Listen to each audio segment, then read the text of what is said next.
ನಮಸ್ತೆ. ಶ್ರೀಗಂಧದ ಗುಡಿ ಸೀರಿಯಲ್ನ ಇವತ್ತಿನ ಸಂಚಿಕೆಗೆ ಸ್ವಾಗತ. ಇನ್ನು ಯಾರೆಲ್ಲ ನನ್ನ ಚಾನಲ್ಗೆ ಸಬ್ಸ್ಕ್ರೈಬ್ ಆಗಿಲ್ಲ ಸಬ್ಸ್ಕ್ರೈಬ್ ಮಾಡಿಕೊಂಡು ಸಪೋರ್ಟ್ ಮಾಡಿ, ಹಾಗೆ ಒಂದು ಹೈಪ್ ಬಟನ್ನ ಪ್ರೆಸ್ ಮಾಡಿ. ಚಂದನನ್ನ ಕರ್ಕೊಂಡು ಹರಿ ಆಧಾರ್ ಕಾರ್ಡ್ಗೆ ರೀಅಪ್ಲೈ ಮಾಡೋದಕ್ಕೆ ಅಂತ ಒಂದು ಆಫೀಸ್ಗೆ ಕರ್ಕೊಂಡು ಬರ್ತಾನೆ.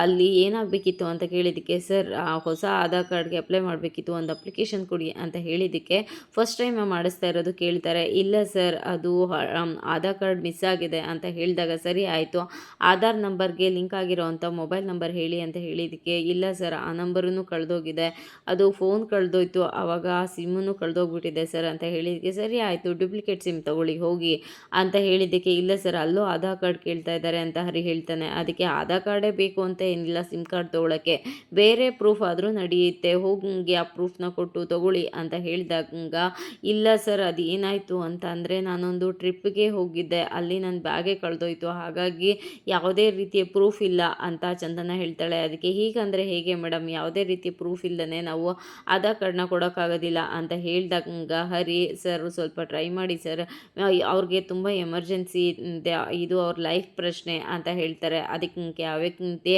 ಹೋಗ್ರೆ ಎಲ್ಲಿಂದ ಎಲ್ಲ ಬರ್ತಿಂತೀರ, ನಮ್ಮ ತಲೆ ತಿನ್ನಕ್ಕೆ ಸುಮ್ಮನೆ ಆಧಾರ್ ಕಾರ್ಡ್ ಅಂತೆ ಅಂತ ಅಂದ್ಕೊಂಡು ಬೈತಿಂತಾರೆ. ಆಗ ಚಂದನ ಈ ಕಡೆ ಬಂದು ಅಳ್ತಾ ಕೂತಿರ್ತಾಳೆ. ಆಗ ಹರಿ ಬಂದು ಸಮಾಧಾನ ಮಾಡ್ಕೊಳ್ಳಿ, ಏನೂ ಆಗೋದಿಲ್ಲ, ಈ ಆಫೀಸ್ ಇಲ್ಲ ಅಂದರೆ ಇನ್ನೊಂದು ಆಫೀಸು, ಅಷ್ಟೊಂದು ಬಾಗಿಲು ಯಾವಾಗ್ಲೂ ತೆಗ್ದಿರುತ್ತೆ, ನೀವು ತಲೆ ಕೆಡಿಸ್ಕೋಬೇಡಿ, ಅಳ್ಬೇಡಿ ಇವಾಗ ಅಂತ ಹೇಳಿದಾಗ, ಇಲ್ಲ ನನ್ನ ಪಾಲಿಗೆ ಎಲ್ಲ ಬಾಗಿಲುಗಳು ಮುಚ್ಚೋಗಿದೆ ಅನಿಸುತ್ತೆ, ಯಾಕೆ ನನಗೆ ಹೀಗಾಗ್ತಾ ಇದೆ ಅಂತ ಚಂದನ ಹೇಳ್ತಾಳೆ. ಅದಕ್ಕೆ ಹರಿ ಸಮಾಧಾನ ಮಾಡಿಕೊಂಡು ಸಿಮ್ ತೊಗೊಳೋದಕ್ಕೆ ಅಂತ ಒಂದು ಮೊಬೈಲ್ ಶಾಪ್ಗೆ ಕರ್ಕೊಂಡು ಬರ್ತಾನೆ. ಅದು ನಮಗೆ ಒಂದು ಸಿಮ್ ಬೇಕಿತ್ತು ಅಂತ ಕೇಳಿದಾಗ, ಓ ಹೌದಾ, ಯಾವ ಸಿಮ್ ಬೇಕು ನಿಮಗೆ ಅಂತ ಕೇಳ್ತಾರೆ. ಅದಕ್ಕೆ ಹರಿ, ಮೇಡಮ್ ಆಲ್ರೆಡಿ ನಾವು ಯೂಸ್ ಮಾಡ್ತಾ ಇದ್ದೀವಿ ನಂಬರು ಕಳೆದೋಗಿದೆ, ಆ ನಂಬರ್ನೇ ಕೊಡೋಕ್ಕಾಗುತ್ತಾ ಅಂತ ಹೇಳಿದ್ದಕ್ಕೆ, ಹಾಂ ಖಂಡಿತ ಕೊಡ್ತೀವಿ ಅಂತ ಅವ್ರು ಹೇಳ್ತಾರೆ. ಅಷ್ಟರೊಳಗಡೆ ಚಂದನ ಬಂದು ಹರಿನ ಆ ಕಡೆ ತಳ್ಳಿಬಿಡ್ತಾಳೆ. ಯಾಕ್ರಿ ತಳ್ಳದ್ರಿ, ಸ್ವಲ್ಪ ನಿಧಾನಕ್ಕಾದರೂ ತಳ್ಬೋದಿತ್ತು ತಾನೇ, ಬೆಟ್ಟ ಹತ್ತೋದಕ್ಕೆ ಏಣಿ ಯೂಸ್ ಮಾಡಿಕೊಂಡು ಆ ಏಣಿನೇ ಮರೆತ್ರಂತೆ, ಹಾಗಾಯ್ತಲ್ಲ ನಿಮ್ಮ ಕತೆ ಅಂತ ಹೇಳ್ತಾನೆ ಚಂದನ.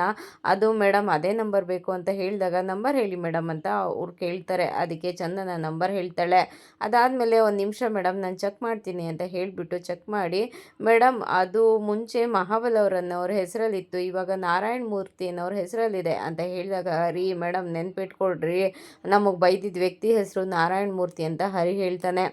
ಅದಾದಮೇಲೆ ಮೇಡಮ್ ಇವಾಗ ಮಹಾಬಲ್ ಅವರ ಹೆಸರಲ್ಲಿ ಮುಂಚೆ ಇದ್ದಿದ್ದರಿಂದ ಇವಾಗ ಅವ್ರದ್ದು ಬೇಕಾಗುತ್ತೆ, ಅವ್ರದ್ದು ಆಧಾರ್ ಕಾರ್ಡ್ ಕೂಡ ಬೇಕಾಗುತ್ತೆ ಒರಿಜಿನಲ್ಲು ಅಂತ ಹೇಳಿದಾಗ, ಅದು ಅವ್ರನ್ನ ಕರ್ಕೊಂಡು ಬರೋಕ್ಕಾಗಲ್ಲ, ಇವಾಗ ಏನಾದರೂ ಬೇರೆ ಥರ ವ್ಯವಸ್ಥೆ ಮಾಡೋಕ್ಕಾಗುತ್ತಾ ಅಂತ ಹರಿ ಹೇಳ್ತಾನೆ. ಅದಕ್ಕೆ ಬೇರೆ ಏನೂ ಮಾಡೋಕ್ಕಾಗೋದಿಲ್ಲ, ಮಹಾಬಲ್ ಅವರೇನೇ ಬೇಕು ಅಂತ ಹೇಳಿದ್ದಕ್ಕೆ, ಇಲ್ವಲ್ಲ ಅವ್ರು ಬರೋಕ್ಕಾಗಲ್ಲ ಈಗ ಅಂತ ಹೇಳಿದ್ದಕ್ಕೆ, ಓ ಎಕ್ಸ್ಪೈರಿ ಆಗಿದ್ದಾರಾ ಅಂತ ಹೇಳ್ತಾರೆ. ಆಗ ಚಂದನ, ಇಲ್ಲ ಇಲ್ಲ ಅವ್ರು ಎಕ್ಸ್ಪೈರಿ ಆಗಿಲ್ಲ ಬದುಕಿದ್ದಾರೆ ಅಂತ ಹೇಳಿದ್ದಕ್ಕೆ, ಮತ್ತೆ ಕರ್ಕೊಂಡು ಬನ್ನಿ ಅಂತ ಹೇಳಿದ್ದಕ್ಕೆ ಹರಿ, ಇಲ್ಲ ಮೇಡಮ್ ಆಗೋದಿಲ್ಲ, ಅವ್ರು ತುಂಬ ದೂರದಲ್ಲಿದ್ದಾರೆ, ಒಂದು ಸೈನ್ ಏನಾದ್ರು ಮಾಡಿಸ್ಕೊಂಡು ಕೊಡೋಕ್ಕಾಗತ್ತಂತ ನೋಡಿ ಟ್ರೈ ಮಾಡಿ ಅಂತ ಹೇಳಿದಾಗ, ಇಲ್ಲ ಆಗೋದಿಲ್ಲ, ಅವ್ರ ಆಧಾರ್ ಪ್ರೂಫ್ ತೋರಿಸಿ, ಅವರು ನಿಮ್ಮಪ್ಪ ನೀವೇ ಅವ್ರ ಮಗಳು ಅನ್ನೋದಕ್ಕೆ ಪ್ರೂಫ್ ಏನಿದೆ ನಿಮ್ಮ ಹತ್ರ ಅಂತ ಕೇಳ್ತಾರೆ. ಅಷ್ಟರೊಳಗಡೆ ಹರಿ, ಮೇಡಮ್ ಇಲ್ಲೂ ಯಾಕೋ ಕೆಲಸ ಆಗಲ್ಲ ಅನ್ನೋ ಕಾಣಿಸ್ತಾ ಇದೆ, ನಾವು ಇಲ್ಲಿಂದ ಹೊರಡೋಣ ಬನ್ನಿ, ಬೇರೆ ದಾರಿ ನೋಡೋಣ ಅಂತ ಹೇಳಿ ಚಂದನ ನಾವು ವಾಪಸ್ ಕರ್ಕೊಂಡು ಬರ್ತಾನೆ.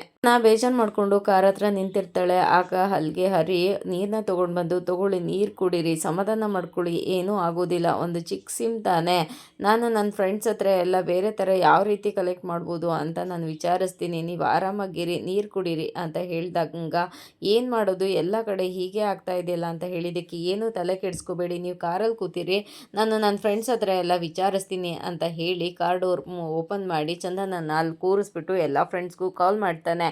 ಆದರೆ ಯಾವ ಫ್ರೆಂಡ್ಸೂ ಅವನಿಗೆ ಹೆಲ್ಪ್ ಮಾಡೋ ರೀತಿಯಲ್ಲಿ ಕಾಣಿಸೋದಿಲ್ಲ. ಹರಿ ಪರದಾಟ ನೋಡಿ ಚಂದನ ಹೊರಗಡೆ ಬಂದು, ಪರವಾಗಿಲ್ಲ ಬಿಡಿ, ನಿಮ್ಮ ಫ್ರೆಂಡ್ಸ್ಗೆಲ್ಲ ಯಾರಕ್ಕೆ ತೊಂದರೆ ಕೊಡ್ತಾ ಇದ್ದೀರಾ, ಆಗಲ್ಲ ಅಂತ ಅಂದರೆ ತೊಂದರೆ ಇಲ್ಲ ಅಂತ ಹೇಳಿದ್ದಕ್ಕೆ, ಅಯ್ಯೋ ಫ್ರೆಂಡ್ಶಿಪ್ಪಲ್ಲಿ ಈ ಥರ ಎಲ್ಲ ಏನಿಲ್ಲ, ನಾವು ನಮ್ಮ ಫ್ರೆಂಡ್ಸ್ಗೆಲ್ಲ ಈ ಥರ ಹೆಲ್ಪ್ಗಳೆಲ್ಲ ಎಷ್ಟು ಮಾಡಿಲ್ಲ ನಾವು, ಆ ಥರ ಎಲ್ಲ ಏನೂ ಇಲ್ಲ ಅಂತ ಹೇಳಿದ್ದಕ್ಕೆ ಚಂದನ, ನನ್ನ ಅದೃಷ್ಟ ಸರಿ ಇಲ್ಲ ಅಂತಂದರೆ ಯಾರು ತಾನೇ ಏನು ಮಾಡೋಕ್ಕಾಗುತ್ತಂತೆ, ನೀವು ಬಿಡಿ ಅಂತ ಹೇಳಿದ್ದಕ್ಕೆ, ಯಾಕೆ ಅದೃಷ್ಟ ಇಲ್ಲ ಅಂತ ಅನ್ಕೊತೀರಾ, ಅದು ಇವಾಗ ಸೆಕೆ ಇದೆ ಅಂದಮೇಲೆ ಚಳಿ ಬಂದೇ ಬರುತ್ತೆ. ಅಲ್ಲಿ ತನಕ ನಾವು ತಾಳ್ಮೆಯಿಂದ ಕಾಯಬೇಕು ಅಷ್ಟೇ. ಆ ದೇವರು ನಮಗೋಸ್ಕರ ಒಂದು ಚಿಕ್ಕ ಬೆಳಕನ್ನು ಇಟ್ಟೇ ಇಟ್ಟಿರ್ತಾನೆ.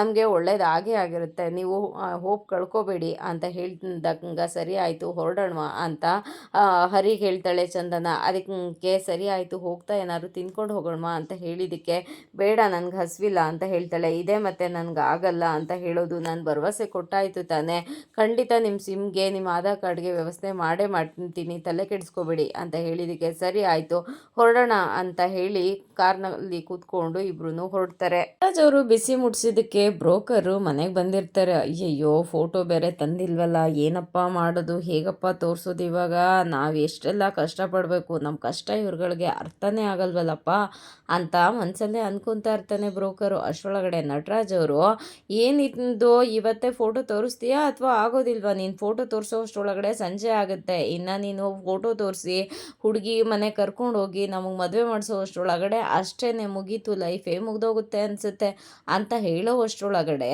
ಅಲ್ಲಿಗೆ ಚಂದನ ಮತ್ತೆ ಹರಿ ಬರ್ತಾರೆ. ಹರಿ ಬಂದು ಏನು ಬ್ರೋಕರಣ ಮನೆವರೆಗೂ ಪಾದ ಬೆಳೆಸ್ಬಿಟ್ಟಿದ್ದೀರಾ, ಬಿಸ್ನೆಸ್ಸು ಸ್ವಲ್ಪ ಲಾಸ್ ಆಗಿದೆ ಅಂತ ಅನಿಸುತ್ತೆ, ಅದಕ್ಕೆ ಈ ಕಡೆ ಪ್ರಯಾಣ ಬೆಳೆಸಿದ್ದೀರಾ ಅಂತ ಅನಿಸುತ್ತೆ ಅಂತ ಹೇಳಿದಾಗ ನಟರಾಜ್ ಅವರು ಅವನೆಲ್ಲಿ ಬರ್ತಾನೆ, ನೆನ್ನೆ ನಾನು ಬಿಸಿ ಮುಟ್ಸಿದ್ದಕ್ಕೆ ಇವತ್ತು ಬಂದವನೇ ಅಂತ ಹೇಳಿದಾಗ ಏನಿದು ಇಷ್ಟೊಂದು ಒಳ್ಳೆ ಬುದ್ಧಿ ಬಂದ್ಬಿಟ್ಟಿದೆ ಅಂತ ನಟರಾಜ್ ಅವ್ರಿಗೆ ಹೇಳ್ತಾರೆ. ಹಂಗ ಬ್ರೋಕರ್ ಅವರು ಒಂದು ಸಂಬಂಧ ಇದೆ, ಮಹಾಲಕ್ಷ್ಮಿ ಥರ ಇದ್ದಾಳೆ ಹುಡುಗಿ ಅಂತ ಹೇಳ್ಬೇಕಾದ್ರೆ ಮಹಾಲಕ್ಷ್ಮಿ ಥರ ಇದ್ದಾಳ, ಪ್ರತಿ ಸಲನೂ ಇದನ್ನೇ ಹೇಳ್ತೀರಾ ನೀವು, ಮಹಾಲಕ್ಷ್ಮಿ ಥರ ಇದ್ದಾಳೆ ಅಂತೀರಾ, ಮತ್ತೆ ಅಲ್ಲಿಗೆ ಹೋದರೆ ಅಷ್ಟೇನೆ ಕತೆ, ಇವಾಗ ಅದೆಲ್ಲ ಬೇಡಿ, ಹುಡುಗಿ ಹೇಗಿದ್ದಾಳೆ, ಹುಡುಗಿ ಮನೆ ಹೇಗಿದೆ, ಏನು ಎತ್ತ ಅಂತ ನಮಗೆ ಕರೆಕ್ಟಾಗಿ ಒಳ್ಳೆ ಹುಡುಗಿನ ತೋರಿಸಿ ಅಂತ ಕಂಟಿ ಹೇಳ್ತಾನೆ.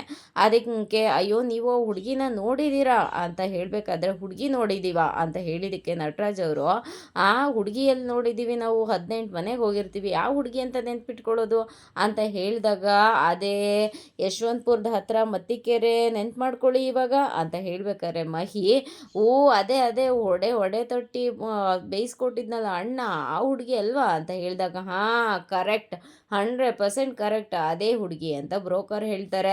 ಈಗ ಆ ಸಂಬಂಧ ಇಟ್ಕೊಂಡು ನಾವೇನು ಮಾಡೋಣ, ಅದು ಬೇಡ ಅಂತ ಅವತ್ತೇ ಹೇಳಿದ್ವಿ ತಾನೇ ಅಂತ ನಟರಾಜ್ ಅವ್ರು ಹೇಳಿದ್ದಕ್ಕೆ ಅಯ್ಯೋ ಇರೋಣ, ನಿಮ್ಮ ಮುತ್ತು ಅವ್ರ ಹುಡುಗಿ ಅಪ್ಪ ಅಮ್ಮನಿಗೆ ಹುಡುಗಿಗೆ ಎಲ್ಲರಿಗೂ ತುಂಬ ಇಷ್ಟ ಆಗ್ಬಿಟ್ಟಿದೆ, ಮುತ್ತು ಮಾಡಿಕೊಟ್ಟಿದ್ದು ಒಡೆ ರುಚಿ ಅವ್ರ ನಾಲ್ಗೆಗೆ ಹಿಡಿಸಿದೆ ಅನಿಸುತ್ತೆ, ಅದಕ್ಕೇನೆ ಈ ಸಂಬಂಧ ಓಕೆ ಮಾಡಿದ್ದಾರೆ, ಮದುವೆ ಮಾಡಿಸ್ಕೊಡಿ ಅಂತ ಕೇಳ್ತಾ ಇದ್ದಾರೆ ಅಂತ ಹೇಳಿದ್ದಕ್ಕೆ ಚಂದನ ಏನು ಒಡೆಗೋಸ್ಕರ ಸಂಬಂಧ ಓಕೆ ಮಾಡೋರ ಅಂತ ಹೇಳಿದಾಗ ಅದು ಹಾಗಲ್ಲಮ್ಮ, ಖುದ್ದಾಗಿ ನನ್ನ ಹತ್ರನೇ ಬಂದು ಕೇಳಿದ್ರು ಈ ಸಂಬಂಧನ ಮಾಡಿಸ್ಕೊಡಿ ಅಂತವ, ಅದಕ್ಕೆ ನಾನು ಇಲ್ಲಿಗೆ ಬಂದೆ, ಆದರೆ ಅವ್ರದ್ದೊಂದು ಕಂಡೀಷನ್ ಇದೆ ಅಂತ ಹೇಳಿದಾಗ ಏನು ಕಂಡೀಷನು, 3 ಹೊತ್ತು ನಮ್ಮ ಅಣ್ಣ ಒಡಗಡೆ ಮಾಡ್ಕೊಂಡೇ ಇರಲಿ ಅಂತನಾ ಅಂತ ಹೇಳಿದಾಗ ಕಂಟಿ ಇದು ತಮಾಷೆ ಮಾಡೋ ಹೊತ್ತಲ್ಲ, ಸುಮ್ಮನೆ ಇರೋ ಹರಿ ಅಂತ ಹೇಳಿದಾಗ ಸುಮ್ಮನೆ ಇರ್ರಿ ನೀವು ಅಂತ ಚಂದನ ಹೇಳ್ತಾಳೆ.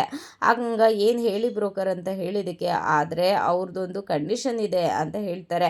ಏನು ಕಂಡೀಷನು ಅಂತ ಹೇಳಿದಾಗ ಆಲ್ರೆಡಿ ಮುತ್ತು ಹತ್ರ ಎಲ್ಲದನ್ನು ಹುಡುಗಿ ಹೇಳಿದಾಳಂತೆ ಮೀಟ್ ಮಾಡಿ ಅಂತ ಹೇಳಿದಾಗ ಏನೋ ನಮ್ಮ ಅಣ್ಣ ಹೋಗಿ ಹುಡುಗಿನ ಮೀಟ್ ಮಾಡೋದ ಸಾಧ್ಯನೇ ಇಲ್ಲ, ಕೆಲಸ ಮುಗಿಸಿ ಮನೆಗೆ ಬಂದರೆ ಅಡುಗೆ ಮನೆ ಸೇರ್ಕೊತಾನೆ ನಮ್ಮಣ್ಣ, ಆ ಹುಡುಗಿನ ಮೀಟ್ ಮಾಡೋಕ್ಕೆ ಸಾಧ್ಯನೇ ಇಲ್ಲ ಅಂತ ಹೇಳಿದ್ದಕ್ಕೆ ಇಲ್ಲಪ್ಪ, ಇಲ್ಲ ಅಂದರೆ ನನಗೇನು ಗೊತ್ತಿತ್ತು, ನಿಮ್ಮ ಅಣ್ಣನಿಗೆ ಎಲ್ಲ ಗೊತ್ತಂತೆ, ಅವ್ರ ಕಂಡೀಷನ್ಗೆ ಒಪ್ಕೊಂಡ್ರೆ ಆ ಹುಡುಗಿ ಮದುವೆ ಆಗ್ತಾಳಂತೆ, ಅದೇನು ಕಂಡೀಷನ್ ಅಂತ ನೀವೇ ತಿಳ್ಕೊಂಡು ಹೇಳಿ ಅಂತ ಹೇಳ್ತಾರೆ. ಸರಿ ಆಯಿತು ನೋಡೋಣ ಅಂತ ಯೋಚನೆ ಮಾಡ್ತಿರ್ತಾರೆ. ಆಗ ಬ್ರೋಕರು ಅದು ಅಣ್ಣ ನನ್ನ ಕಮಿಷನ್ ಅಂತ ಹೇಳಿದ್ದಕ್ಕೆ ಈ ಸಂಬಂಧ ಕಂಡೀಷನು ಎಲ್ಲ ಓಕೆ ಆಗಲಿ, ಆಮೇಲೆ ನೋಡೋಣ ಕಮಿಷನ್ ಬಗ್ಗೆ ಹೋಗು ಅಂತ ಹೇಳಿದಾಗ ಸರಿ ನಾನಿನ್ನು ಹೊರಡ್ತೀನಿ ಅಂತ ಹೇಳಿಬಿಟ್ಟು ಹೊರಡ್ಬೇಕಾರೆ ಚಂದನ ಇರಿ ಸ್ವಲ್ಪ ಕಾಫಿ ಮಾಡ್ಕೊಂಡು ಬರ್ತೀನಿ ಅಂತ ಹೇಳ್ತಾಳೆ. ಬೇಡಮ್ಮ ಎಲ್ಲ ಸಂಬಂಧ ಓಕೆ ಆದಮೇಲೆ ಊಟಕ್ಕೆ ಬರ್ತೀನಮ್ಮ ಅಂತ ಹೇಳಿಬಿಟ್ಟು ವ್ಯಕ್ತಿ ಅಲ್ಲಿಂದ ಹೊರಟೋಗ್ತಾನೆ. ನಟರಾಜ್ ಅವರು ಅಲ್ಲ ನಮ್ಮ ಮುತ್ತು ಹುಡುಗಿ ಜೊತೆ ಗುಸು ಗುಸು ಪಿಸು ಪಿಸು ಅಂತ ಮಾತಾಡೋಕೆಲ್ಲ ಶುರು ಮಾಡಿದಾನ, ಏನೋ ನಡೆಸ್ತಾ ಇದ್ದಾನೆ ಅವನು ಅಂತ ಹೇಳಬೇಕಾದ್ರೆ ಮಹಿ ಎಲ್ಲ ಒಡೆ ಮಹಿಮೆ ಅಂತ ಹೇಳ್ತಾನೆ. ಅಷ್ಟರಲ್ಲಿ ಹರಿ ಆದರೆ ಏನಾಗಿರ್ಬೋದು, ನಿಜವಾಗ್ಲೂ ನಮ್ಮ ಅಣ್ಣ ಹೋಗಿ ಆ ಹುಡುಗಿನ ಮೀಟ್ ಮಾಡಿದಾನ ಅನ್ನೋದೇ ಡೌಟು ನನಗೆ ಅಂತ ಹೇಳಿದಾಗ ಕಂಟಿ ಅದೆಲ್ಲ ಸರಿ, ಆದರೆ ಹುಡುಗಿ ಏನು ಕಂಡೀಷನ್ ಹಾಕಿರ್ಬೋದು, ಏನಾಗಿರ್ಬೋದು ಅಂತ ಯೋಚನೆ ಮಾಡಬೇಕಾದ್ರೆ ಚಂದನ ಏನಾದರೂ ಸ್ಟ್ರಾಂಗಾಗಿ ಏನಾದರೂ ಕಂಡೀಷನ್ ಹಾಕಿರ್ಬೋದಾ, ಅದಕ್ಕೆ ಅಣ್ಣ ನಮ್ಮ ಹತ್ರ ಏನು ಹೇಳಿಲ್ವಾ ಅಂತ ಹೇಳ್ತಿರ್ತಾಳೆ. ಅಷ್ಟರೊಳಗಡೆ ಅಲ್ಲಿಗೆ ಮುತ್ತು ಬರ್ತಾರೆ.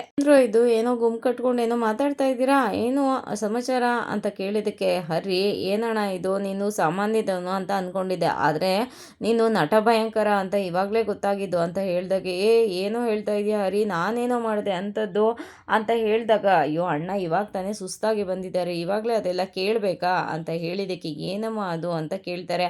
ಆಗ ಹರಿ, ಅಣ್ಣ ನೀನು ನಮ್ಮ ಹತ್ರ ಏನಾದ್ರು ವಿಷಯ ಮುಚ್ಚಿಟ್ಟಿದ್ಯಾ, ನಿಜ ಹೇಳು ಅಂತ ಹೇಳಿದ್ದಕ್ಕೆ, ಇಲ್ಲ ಕಣ್ರೋ, ನಾನೇನ್ರೋ ನಿಮ್ಮ ಹತ್ರ ವಿಷಯ ಮುಚ್ಚಿಡ್ಲಿ, ಏನಾದರೂ ದುಡ್ಡೇನಾದರೂ ಬೇಕಿತ್ತಾ ನಿಮಗೆ ಅಂತ ಹೇಳಿದ್ದಕ್ಕೆ, ದುಡ್ಡೆಲ್ಲ ಏನು ಬೇಡ, ನೀನು ನಮ್ಮ ಹತ್ರ ಏನು ವಿಷಯ ಮುಚ್ಚಿಟ್ಟಿದ್ಯಾ ಹೇಳು ಅಂತ ಹೇಳಿದ್ದಕ್ಕೆ, ಇಲ್ಲ ಕಣ್ರೋ ನಾನು ಏನು ವಿಷಯ ಮುಚ್ಚಿಟ್ಟಿಲ್ಲ ಅಂತ ಹೇಳಬೇಕಾದ್ರೆ, ಅಣ್ಣ ನೆನ್ಪು ಮಾಡ್ಕೋಣ, ಒಡೆ ಒಡೆ ಹುಡುಗಿನ ಏನಾದರೂ ಪರ್ಸ್ನಲಾಗಿ ಹೋಗಿ ಏನಾದ್ರು ಮೀಟ್ ಮಾಡಿದ್ಯಾ ಅಂತ ಹೇಳಿದ್ದಕ್ಕೆ, ಅಯ್ಯಯ್ಯೋ ಇಲ್ಲ ಕಣ್ರೋ, ನಾನೆಲ್ಲರೂ ಮೀಟ್ ಮಾಡಲಿ, ನನಗೆ ಕೆಲಸ ಮನೆ ಅಂತಲೇ ಆಗುತ್ತೆ, ನಾನೆಲ್ಲಿ ಮೀಟ್ ಮಾಡಲಿ ಅಂತ ಹೇಳಿಬಿಟ್ಟು ಸಡನ್ನಾಗಿ ಮುತ್ತುಗೆ ಜ್ಯೋತಿನ ಮೀಟ್ ಮಾಡಿರೋ ವಿಷಯ ತಲೆಗೆ ಬರುತ್ತಂತೆ. ಓ ಇದೆಲ್ಲ ಇವ್ರಿಗೆ ಹೇಗೆ ಗೊತ್ತಾಯಿತು ಅಂತ ಯೋಚನೆ ಮಾಡ್ತಿರ್ತಾನೆ. ಆಗ ಹರಿ, ಅಣ್ಣ ನಿಜ ಹೇಳು ಅಣ್ಣ ಅಂತ ಹೇಳ್ಬೇಕಾರೆ, ಡೈರೆಕ್ಟಾಗಿ ಮ್ಯಾಟ್ರಿಗೆ ಬಾ ಹರಿ ಅಂತ ಕಂಟಿ ಬಂದು ಕೇಳಿ, ಅಣ್ಣ ಈಗಲೂ ಸುಳ್ಳು ಹೇಳೋ ಅವಶ್ಯಕತೆ ಇದೆಯಾ ಅಣ್ಣ, ನಮಗೆಲ್ಲರಿಗೂ ಸತ್ಯ ಗೊತ್ತು, ನಿಜ ಒಪ್ಕೋ ಅಣ್ಣ ಅಂತ ಹೇಳಿದ್ದಕ್ಕೆ, ಇಲ್ಲ ಕಣ್ರೋ ನಾನು ಯಾರನ್ನು ಮೀಟ್ ಮಾಡಿಲ್ಲ, ಅದಕ್ಕೆಲ್ಲ ನನ್ನ ಹತ್ರ ಟೈಮ್ ಎಲ್ಲಿದೆ ಅಂತ ಹೇಳಬೇಕಾದ್ರೆ, ಅಣ್ಣ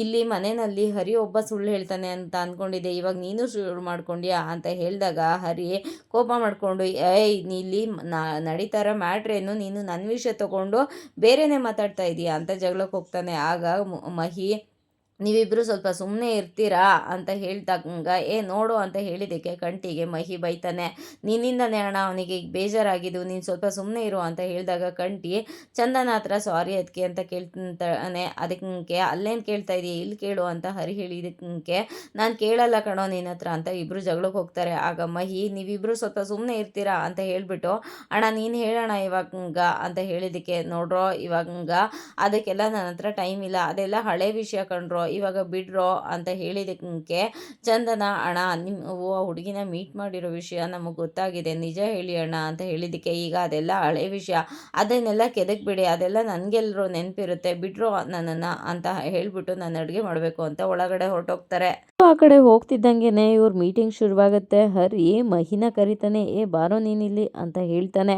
ಕಂಟಿನ್ಯೂ ಈ ಕಡೆ ಸೇರ್ಕೊತಾನೆ. ನಾವು ಇದನ್ನು ಹೇಗಾದರೂ ಮಾಡಿ ಕಂಡುಹಿಡಿಯಲೇಬೇಕಲ್ಲ, ಏನು ಮಾಡೋದು, ಅಣ್ಣ ನಮ್ಗೆ ಹೇಳ್ದೇ ಯಾವ ಕೆಲಸನೂ ಮಾಡ್ತಾ ಇರಲಿಲ್ಲ, ನಮ್ಮ ಹತ್ರ ಸುಳ್ಳೇ ಹೇಳ್ತಾ ಇರಲಿಲ್ಲ, ಅಂಥದ್ರಲ್ಲಿ ಒಡೆ ವಿಷಯ ಹೇಳಿದ ತಕ್ಷಣವೇ ಹೆಂಗೆ ತಬ್ಬಿಬ್ಬಾದ ನೋಡಿ, ಅಂದಮೇಲೆ ಅವನು ಸುಳ್ಳು ಹೇಳಿದ್ದಾನೆ ಅಂತ ಆಯಿತು, ಆ ಹುಡುಗಿನ ಹೋಗಿ ಸೀಕ್ರೆಟಾಗಿ ಮೀಟ್ ಮಾಡಿದ್ದಾನೆ, ಹಾಗಾದರೆ ಏನೋ ನಡೆದಿದೆ ಅಂತ ಹೇಳಿದ ತಕ್ಷಣ, ಏನೋ ಮಾತಾಡ್ತಾ ಇದೀಯಾ ನೀನು ಅಂತ ಅಂದ್ಬಿಟ್ಟು ಕಂಟಿಗೆ ಹೇಳ್ತಾರೆ. ಅದಕ್ಕೆ ನಾನು ಆ ಥರ ಎಲ್ಲ ಮುಂದುವರೆದಿರಲ್ಲ ಮುತ್ತು ಅಣ್ಣ ಅಂತ ಹೇಳಿದ್ದಕ್ಕೆ, ನಾನು ಆ ಥರ ಅಲ್ಲ ಹೇಳಿದ್ದು, ಅವಳು ಹುಡುಗಿ ಏನೋ ಕಂಡೀಷನ್ ಆಗಿದ್ದಾಳೆ, ಅದಕ್ಕೆ ಅದನ್ನು ನಮ್ಮಿಂದ ಮುಚ್ಚಿಡ್ತಾ ಇದ್ದಾನೆ ಅಂತ ಹೇಳಿದ್ದು ಅಂತ ಹೇಳಿದ್ದೀವಿ. ನೀವು ಹಿಂಗೆ ಹೇಳ್ದಾ ಅಂತ ಮಹಿ ಹೇಳ್ತಾನೆ. ಅದಕ್ಕೆ ನೀನು ಯಾವಾಗ್ಲೂ ತಪ್ಪಾಗಿ ಯೋಚನೆ ಮಾಡ್ತಾ ಇರೋ, ಡಬಲ್ ಮೀನಿಂಗಲ್ಲಿ ಅಂತ ಬೈತಾನೆ. ಸರಿ ಆಯಿತು, ನೀವು ಇವಾಗ ಅದನ್ನೆಲ್ಲ ಬಿಡಿ ಅಂತ ಹೇಳಬೇಕಂದ್ರೆ, ಹರಿ ಹಾಗಾದರೆ ಇದನ್ನು ಕಂಡುಹಿಡಿಯೋಕ್ಕೆ ಒಂದು ಆಪ್ರೇಷನ್ನ ಶುರು ಮಾಡೋಣ, ಆಪ್ರೇಷನ್ ಏನಂತ ಇಡೋಣ ಅಂತ ಹೇಳಿದಾಗ, ಆಪ್ರೇಷನ್ ಒಡೆ ಅಂತ ಇಡೋಣ ಅಂತ ಮಹಿ ಹೇಳ್ತಾನೆ. ಅದಕ್ಕೆ ಚಂದನ, ಸೀರಿಯಸ್ ಆಗಿ ಮಾತಾಡೋದಾದರೆ ನಾನು ಈ ಆಟಕ್ಕೆ ಬರ್ತೀನಿ, ಇಲ್ಲ ಅಂದರೆ ಇಲ್ಲ, ನೀವೆಲ್ಲ ಆಪ್ರೇಷನ್ ಅದು ಇದು ಅಂತ ಅಂದ್ಕೊಂಡು ಅಣ್ಣನ ಲೈಫ್ ಸ್ಟೋರಿನ ಮೂವಿ ಮಾಡ್ತಾ ಇದ್ದೀರಾ, ಅಥವಾ ಅಣ್ಣಂಗೆ ಒಳ್ಳೇದಾಗಲಿ ಅಂತ ನಡ್ಕೊತಾ ಇದ್ದೀರಾ ಅಂತ ಹೇಳಿದಾಗ, ರೀ ಈ ಥರ ನಡ್ಕೊಂಡ್ರೇ ಎಲ್ಲ ಸರಿ ಹೋಗೋದು, ಸೀಕ್ರೆಟಾಗಿ ಅದನ್ನೆಲ್ಲ ಕಂಡುಹಿಡಿಬೇಕು ಅಂತ ಹೇಳಿದ್ದಕ್ಕೆ, ಈಗ ಏನು ನಿಮ್ಮ ಅಣ್ಣನ ಮದುವೆ ನೀವು ಏನಾದ್ರು ಮಾಡಿಕೊಂಡು ಕಂಡು ಹಿಡ್ಕೊಳ್ಳಿ, ನಾನಂತೂ ಇದಕ್ಕೆ ಬರೋದಿಲ್ಲ, ಸೀರಿಯಸ್ ಆಗಿ ಮಾತಾಡಿದ್ರೆ ಮಾತ್ರ ನಾನು ಬರೋದು ಅಂತ ಹೇಳಬೇಕಾದ್ರೆ, ಸರಿ ಆಯಿತು ಹೇಗಾದರೂ ಮಾಡಿ ಕಂಡುಹಿಡಿಯೋಣ ಅಂತ ಹೇಳಬೇಕಾದ್ರೆ, ಚಂದನ, ಈಗ ನನಗೊಂದು ಪ್ಲ್ಯಾನ್ ಗೊತ್ತಾಯಿತು, ಏನು ಅಂತ ಅಂದರೆ ನಾವು ಡೈರೆಕ್ಟಾಗಿ ಆ ಹುಡುಗಿ ಜೊತೆ ಮಾತಾಡಬೇಕು ಅಂತ ಹೇಳ್ತಾಳೆ. ಅದಕ್ಕೆ ಹರಿ, ಹುಡುಗಿ ಜೊತೆ ಮಾತಾಡಬೇಕಾ, ಅಯ್ಯೋ ಬೇಡ ರೀ ಹೇಳಿದ್ದಕ್ಕೆ ಚಂದನ, ಇಲ್ಲ ಅವಳ ಜೊತೆ ಮಾತಾಡಿದ್ರೇ ಸರಿ ಹೋಗೋದು, ಯಾಕೆಂದರೆ ಅಣ್ಣ ಏನು ಹೇಳ್ತಾ ಇಲ್ಲ, ಬ್ರೋಕರ್ಗೂ ಏನೂ ಗೊತ್ತಿಲ್ಲ ಅಂತ ಅಂದಮೇಲೆ ನಾವು ಹುಡುಗಿ ಹತ್ರನೇ ವಿಷಯ ತಿಳ್ಕೊಬೇಕು ಅಂತ ಹೇಳಿದಾಗ, ಹಾಗಾದರೆ ರೆಡಿ, ನಾನು ನಿಮ್ಮ ಜೊತೆ ಬರ್ತೀನಿ, ಹುಡುಗಿ ಹತ್ರ ಮಾತಾಡೋಕೆ ಹೋಗೋಣ ಅಂತ ಹೇಳಿದ್ದಕ್ಕೆ, ಅದಕ್ಕೆ ಇವನು ಬೇಡಿ, ಅದಕ್ಕೆ ಇವನ್ನ ಕರ್ಕೊಂಡು ಹೋಗಬೇಡಿ ಅಂತ ಹೇಳಿದಾಗ, ಇಲ್ಲ ರೀ ನಮ್ಮ ವ್ಯಾಲ್ಯೂ ಚೆನ್ನಾಗಿರ್ಬೇಕು ನೀವು ಅಂತ ಹೇಳಿದ್ರೆ ನಿಮ್ಮ ಅದಕ್ಕೆ ಜೊತೆ ನಾನು ಹೋಗಲೇಬೇಕು ಕಣೋ ಅಂತ ಹೇಳಿದಾಗ, ಮಹಿ, ಹೌದು ಅದಕ್ಕೆ ನಮ್ಮನೆ ವ್ಯಾಲ್ಯೂ ಜಾಸ್ತಿ ಆಗಬೇಕು ಅಂದರೆ ಅಣ್ಣನ ಕರ್ಕೊಂಡು ಹೋಗಬೇಕು, ಅದಕ್ಕೆ ಕರ್ಕೊಂಡೋಗಿ ಅಂತ ಹೇಳಿದಾಗ, ಕಂಟಿ ಅದಕ್ಕೆ ಇವನ್ನ ಕರ್ಕೊಂಡೋಗಿ ಒಂದು ಮೂಲೆಯಲ್ಲಿ ಕೂರಿಸಿ ಅದಕ್ಕೆ ಮಾತಾಡೋಕೆ ಮಾತ್ರ ಬಿಡಬೇಡಿ ಹೋಗಬೇಡಿ ಅಂತ ಹೇಳಿದಾಗ, ಸರಿ ಆಯಿತು ಕರ್ಕೊಂಡು ಹೋಗ್ತೀನಿ, ಆದರೆ ನಂದೊಂದು ಕಂಡೀಷನ್ ಅಂತ ಹೇಳಿದಾಗ ಹರಿ ಕಂಡೀಷನ್ ಕೇಳೋದಕ್ಕೆ ಇನ್ನೊಂದು ಕಂಡೀಷನ್ ಅಂತ ಹೇಳ್ತಾನೆ. ಅದಕ್ಕೆ ಹೌದು, ಅಲ್ಲಿ ಬಂದರೆ ಏನು ಮಾತಾಡಬಾರ್ದು ನೀವು ಅಂತ ಹೇಳಿದಾಗ, ಅಯ್ಯೋ ಜಾತ್ರೆ ಕೂತಿರೋ ಮಗು ಥರ ಕೂತಿರ್ತೀನಿ ರೀ ಅಂತ ಹೇಳ್ತಾನೆ. ಸರಿ ಆಯಿತು ಹೋಗೋದು ಅಂತ ಫಿಕ್ಸ್ ಆಗೋಷ್ಟೊಳಗಡೆ ಅಲ್ಲಿಗೆ ಬಂದು, ಏನ್ರೋ ಅದು ಡೀಪ್ ಡಿಸ್ಕಷನ್ ಮಾಡ್ತಾ ಇದ್ದೀರಾ ಅಂತ ಹೇಳಿದಾಗ ಹರಿ, ಅದು ಅಣ್ಣ ಏನು ಅಡುಗೆ ಮಾಡಿಸೋದು ನಿನ್ನ ಹತ್ರ ಅಂತ ಯೋಚನೆ ಮಾಡ್ತಾ ಇದ್ದೀವಿ ಅಂತ ಹೇಳಿದ್ಕೆ, ಓ ಒಳ್ಳೆ ಯೋಚನೆ ಮಾಡ್ತಾ ಇದ್ದೀರಾ, ಪುಳಿಯೋಗರೆ ಮಾಡ್ತೀನಿ ಅದನ್ನೇ ಊಟ ಮಾಡಿ ಅಂತ ಮುತ್ತು ಹೇಳ್ತಾರೆ. ಆಯಿತು ಅಂತ ಎಲ್ಲರೂ ಒಪ್ಕೊತಾರೆ. ಮುತ್ತುಗೆ ಡೌಟ್ ಬರುತ್ತೆ, ಓ ಇವ್ರಿಗೆ ಜ್ಯೋತಿ ವಿಷಯ ಏನಾದರೂ ಗೊತ್ತಾಗಿರ್ಬೋದಾ, ಯಾವ ಥರ ಗೊತ್ತಾಯಿತು, ಹೇಗೆ ಗೊತ್ತಾಯಿತು ಅಂತ ಯೋಚನೆ ಮಾಡ್ತಿರ್ತಾರೆ. ಹಾಗೇನೆ ಓಕೆ ಅಂತ ಹೇಳಿಬಿಟ್ಟು ಒಳಗಡೆ ಹೋಗ್ಬೇಕಾದ್ರೆ ಹರಿ ಸ್ವಲ್ಪ ಕಡಲೆ ಬೀಜ ಜಾಸ್ತಿ ಅಂತ ಹೇಳ್ತಾನೆ. ಆಗ ಸರಿ ಅಂತ ಹೇಳ್ಕೊಂಡು ಮುತ್ತು ಒಳಗಡೆ ಹೋಗ್ತಾರೆ. ಇವತ್ತಿನ ಸಂಚಿಕೆ ಈ ಸಂಚಿಕೆ ಇಷ್ಟ ಆಗಿದ್ರೆ ಒಂದು ಲೈಕ್ ಕೊಟ್ಟು ಶೇರ್ ಮಾಡಿ, ಕಮೆಂಟ್ ಬಾಕ್ಸಲ್ಲಿ ಕಮೆಂಟ್ ಮಾಡಿ ತಿಳಿಸಿ ಹೇಗಾಗಿತ್ತು ಇವತ್ತಿನ ಸಂಚಿಕೆ ಅಂತ. ನಾಳಿನ ಸಂಚಿಕೆಯಲ್ಲಿ ಸಿಗೋಣ. ಅಲ್ಲಿವರೆಗೂ take care, bye, thank you. ಹಾಗೆ ಒಂದು ಹೈಪ್ ಬಟನ್ನ ಪ್ರೆಸ್ ಮಾಡೋದನ್ನು ಮಾತ್ರ ಮರಿಬೇಡಿ.